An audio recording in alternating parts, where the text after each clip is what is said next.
abin kauna bai san rabe inda ya koya rabe duk nishadi na yayi tarwatsewa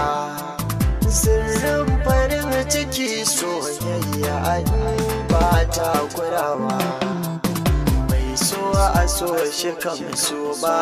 abin da ba zai iya ba na durkusa akan gwiwata idan kuskure ne ki yafiya garan dankin kama ni na har magana neman kina karaɗe gauyi na koma birane fito na ganki ni kallon kauna kin ji arewa sirrin da ke cikin raina duka ne zan bayyana soyayya tsirtsigi na ta kaye mini illantarwa ni ba ni fasa yarda domin kin zama rayuwa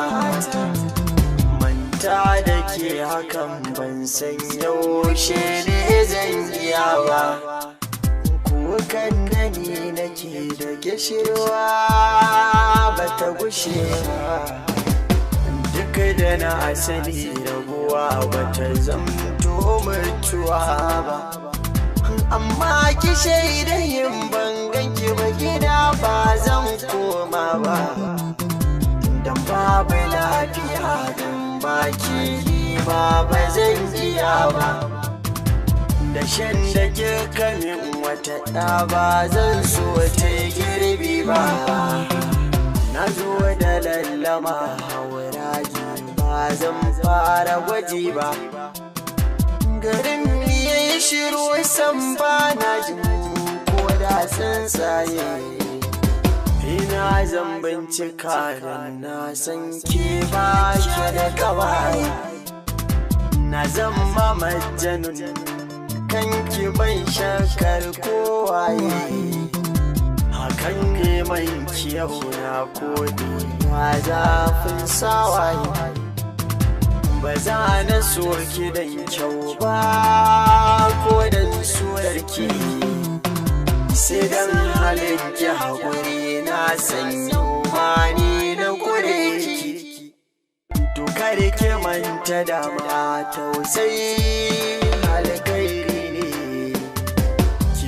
na afuwa ra'ayina kanki ba zai canza ba na tambaya gurabe hance baki abokin gaba dokar ki kirkire ta a kaina ni ba a zan jure ba cin kwamfure ke karba a sanya shi yar baba da a zuciya abadan ni ba a za ki fice ba